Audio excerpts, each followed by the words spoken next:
Folks, it's your favorite rambler, your favorite ranter. I saw something that just, God, it just gives me the ick. This news story that I just read about the NBA, Amazon, which I'm very excited about. I'm very excited about the NBA on Amazon Prime. It seems like Amazon gets what fans want.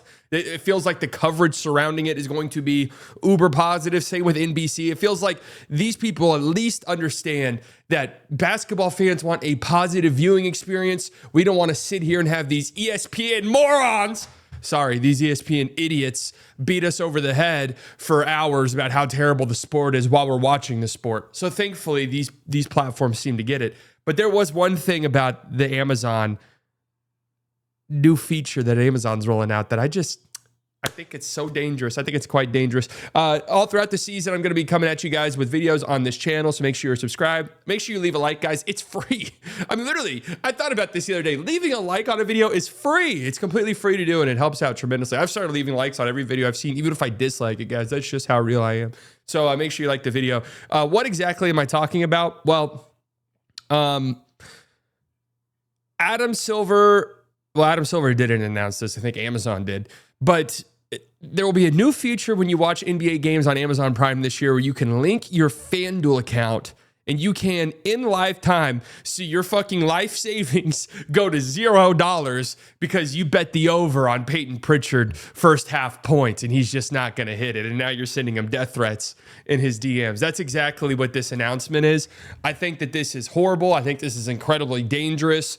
I've had this stance for a while. If you guys have followed me, the integration of sports gambling, the legalization of it, I think in theory makes sense. I feel this way, and I don't want to get into this, but I feel damn, I'm looking good. I feel this way about a lot of these, dangerous, addictive things, these vices that, yes, there are studies and there are thoughts and there are schools of thought that legalizing these things so you can regulate them as much as you can, it makes it safer in the long run than people doing these things on their own when it's not, regulated and it's not, protected, basically. Now, it never really ends up working out like this because there's so much fucking red tape and all this. But gambling is just a wild west since it's became legalized at a federal level. Sports gambling, it's just a fucking wild west. And it is reaching such a tipping point that is so beyond dangerous. Now, if you followed this channel at all, you know that, I haven't, there was a brief time where I had a Prize Pick sponsorship, but I don't do any gambling ads on this channel, on any Slightly Biased channel. That's by design. I've been offered. It's just doesn't align with really my moral compass. Now I go on Locked On Mavericks and there's, gambling ads there. I have new ventures coming up that will almost certainly have gambling sponsorships. I do think there's a difference between, hey, my podcaster has a affiliate code with Underdog Sports or whatever, versus, hey, the NBA is throwing gambling shit down my throat every 30 seconds I'm watching a game. And this, to me, just, it really reached a tipping point for me when ESPN launched their own sports book. To me, that just is insane and should not happen, where a company that has broadcasting rights for these leagues or some sports leagues and has, the biggest platform there is. ESPN has the biggest sports platform there is to have their shows and have their, people go on and experts go on who can sway the lines by saying certain things or hold off on reporting that this guy's got an ankle sprain, that we want money to keep piling in. Like, I'm not saying that happens, but that is something that absolutely can happen when someone like ESPN opens up a sports book. Should never be allowed, right? In the NBA being partnered with ESPN and stuff like that just makes it a whole lot murkier. And this is just off the fucking deep end, in my opinion. Now, I was reading up on this, and to be completely fair to FanDuel and everything in Amazon, you link your FanDuel account on Amazon. It allows you to see in real time. Now, how is there not a fantasy aspect of this? Does one exist? Like, how at this point in time in 2025 are you not able to link your fantasy football account to the screen and you see oh, AJ Brown, yeah, Jalen Hurts can't throw more than 6 yards. I know he can't. He actually can't do it. How is that not a thing yet? But we have this. Now, to be fair, and I'll find it here, yeah, the new feature doesn't permit bets to be placed directly on Prime Video. So There is that. It's not like you can just like, it's not like it'll just bombard you with ads and you're just clicking and placing $20 bets over and over and over. But I mean, let's not sugarcoat this. This is going to increase the amount of bets anybody who has this feature has, because you're going to watch your bets fall in live time and then you're going to go on, you're going to try and chase your losses. This is how gambling works. It's why gambling is so fucking dangerous. And it's why I wish these leagues would just stay out of it. They need to stay out of it. It is the Wild West. It is absurdly dangerous. I do not like how deep into the weeds all of these leagues are. It's one thing for broadcast partners to be in the leagues. I do not like the sports leagues themselves getting involved in this manner. I don't. It shouldn't be a thing. It shouldn't be a thing, period. There will be a time in the decades to come where we will look back at this and think, what the fuck was going on?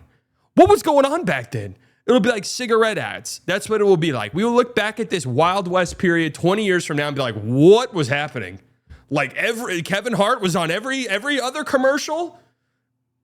Stephen A. Smith had his own parlays every day, and none of them ever hit. And none of them once hit. Every single day. Like, Jesus Christ, how was that allowed? There will become a time, and I say that because, you have places like Australia, places like the UK, where sports gambling's been legal for decades, and it's been a complete and total fucking fiasco. Like, Australia, they lose more money per year. Australians lose $32 billion on legal forms of gambling each year, more per capita than anywhere in the world. And their sports gambling epidemic, which is what it is, has reached an absolutely awful, awful point. And what really worries me about this, and what really worries me about the NBA, like the NFL, I think is a lost cause. They're an evil ass company. All these companies are evil. But NBA, look at this. Young people, this is in Australia, young people aged 18 to 24 were nearly twice as likely to be at high risk of harm compared to other age groups. This is in relation to gambling and sports gambling as well, is what this article and these studies were about Australian gambling and the problems there. And again, sports gambling has been legal there for decades, and they've had to throw options.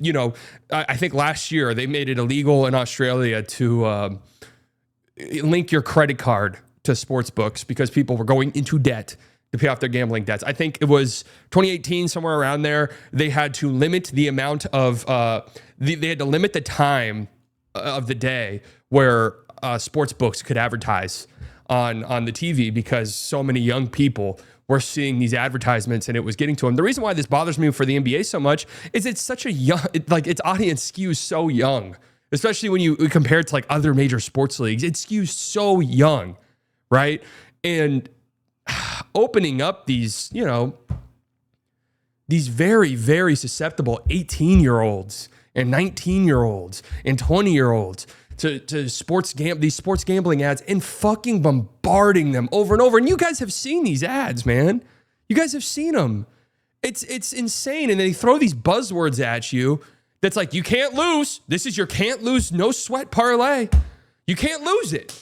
We'll give you $50. You cannot lose it, guys. How is this shit legal? How can they go on there and tell you can't lose it? It's one of those things where it's just like, just think about it for a second. If I can't lose, who's losing? Because someone's got to lose, and it's sure as fuck not you. Sportsbook, FanDuel, your ass isn't losing anything. So who's losing? I can't lose, you can't lose, someone's losing. And guess what, loser, it's you. You're losing. You're actually losing. If those ads work on you, you are a loser. You're losing, okay? No sweat parlay. The first $100 are free. You got to keep putting them in. First $100 are free. Oh, you lost it? Oh, that sucks, man. You're putting another 100 in though, right? No, we're not mentioning that one. You're going to put another 100 in because you're going to chase that loss? Cool. No, we're not matching that one. In any time, and guys, please do this. Anytime somebody gets hurt in a football game, please go search it up on Twitter. Please go look it up on Twitter. When CeeDee Lamb got hurt in that game against the Bears, he went out for one play, realized he couldn't play, left the game. People online were freaking the fuck out. We're freaking out. And I looked up Asia Wilson's game last night, incredible WNBA game last night. She gambled for a steal, and I just wanted to see what people were saying about her. I was like, oh, what are people saying about that gamble steal? Horrible gamble attempt. Ironic, no pun intended. And everything I saw was like, she can't get one more rebound. She can't get one more. You are a degenerate gambler, and I'm not, I'm not poo-pooing you. The system has failed you. You are a degenerate gambler. And this is exactly why the NBA should not be doing this shit. All right, so again, sports gambling has been legalized for decades in Australia and UK, and it is an epidemic. It's horrible. It's fucking terrible, and that is the path we are barreling towards in the United States, and I do not want it there. And it fucks me up, man, because this is a dangerous addiction. You don't think about it the same way you think about a drug addiction or alcoholism. By suicide rates, high risk gamblers, problem gamblers is what they call like the high risk ones. Problem gamblers have the highest suicide rate amongst any addiction. It's that bad. It is insanely dangerous, absurdly dangerous. I cannot believe we're so willing. Again, it's one thing if a podcast does it. You know, I'm not even saying gambling should be legalized or illegal. It should be illegal. I'm not even saying that. Okay, I don't mind it being legalized as long as it's regulated. As long as we've got control of what's going on and we have pathways to help out people who are problem gamblers. But it should not be advertised. It shouldn't be banged over your head ever. Okay. And again, I have to hammer this point home because it has such a major impact on young adults. And that's what they want. They want the whales. They want the problem gamblers. And that's what's kind of just so... The gambling industry survives off these people fucking their entire lives up. I mean, that's what's so icky feeling about it. It's the same thing with alcohol and stuff like that. But this is what gambling doesn't survive as an industry without people completely and totally dismantling their entire lives doing it. That's just the truth. Advertisements have a major influence on betting activity. 63% of on-campus students recall seeing betting ads. This is a higher rate than that found in the general population or those that commute virtually attend college. And 58% of those students indicate they are more likely to bet after seeing ads. Okay, so again, you're talking to a very, very easily influenced group of people, and you're banging them over the heads with these ads over and over and over for a sports league that skews younger. This isn't MLB where grandpaps are watching. Okay, where the majority of people watching are fucking grandpas. Like, that's how the NFL is too. If you just look at the numbers, grandpaps. The NBA is young. It's very, very young. It's a young audience. Okay.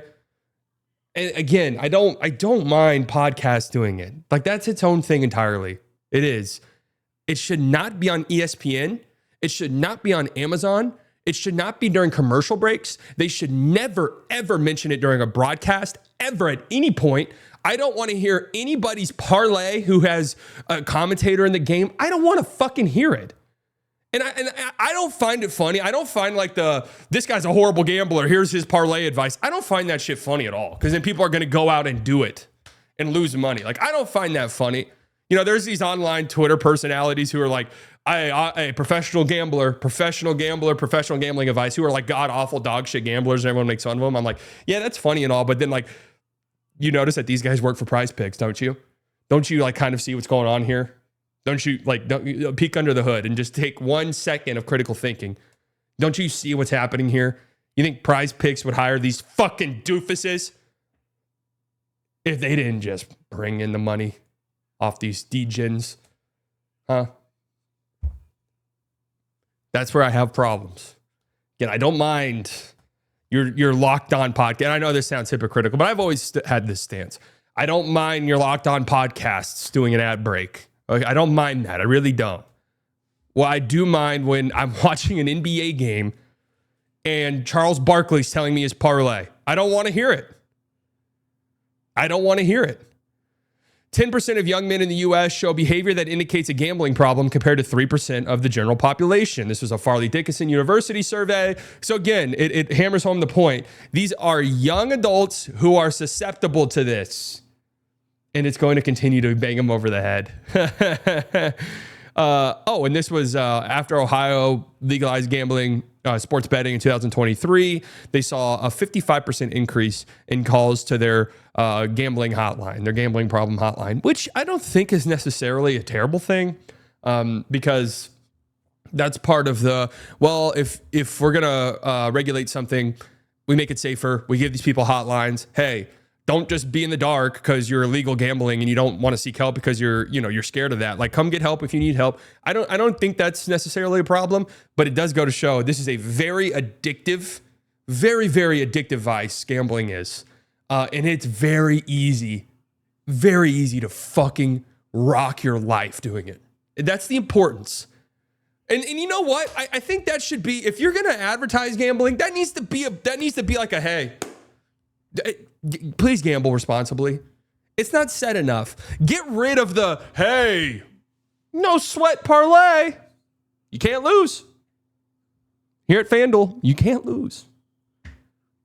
You lost your first parlay? That's all right. We'll cancel it. You're going to put $100 in though, right? You are? Okay. No. Yeah, no. No, we're not matching that. What the fuck? You already lost. You already lost the first one, dumbass. We're not fucking matching it. Are you out of your mind? Stupid idiot. Like what? Get rid of that and be like, hey, please only gamble what you want to. Only gamble what you can lose. Dude, I sports gamble from time to time, right? Fortunately, I don't have like a super, I do have an addictive personality. I'm just going to I have my vices. I'm not going to lie to you. I've had my problems with addiction from time to time. I'm just going to be real. Sports gambling has fortunately never been, knock on wood, an issue for me. I could, put a $10 bet, $20 bet here or there. Very rarely do I do it. But I only do whatever I feel like, yeah, whatever. If I lose $20 here, whatever, it's worth it because it makes it a little bit more fun to watch. That's fine. This to me isn't fine because you're just the NBA should have no hand in this. And then it's going to be ironic. I mean, what, the Pistons are going to play on Amazon? You're going to have to do a whole segment about where Malik Beasley is. Malik Beasley was a huge piece of this Detroit Pistons team last year. He's not on the team anymore because he's in the middle of a FBI gambling probe. So they didn't re-sign him. He bet on himself, sports gambling. Well, anyways, if you link your FanDuel account, you could see that Peyton Pritchard is selling your parlay. Link your FanDuel account right now and please, God, deposit another $100 immediately at once. Please. How does that make sense? This shit's so stupid. I can't believe it. Anyways, subscribe to the channel, leave a like, leave a comment, leave all of these things. This was a weird, out of control ramble, but that's why this channel exists. Okay, goodbye.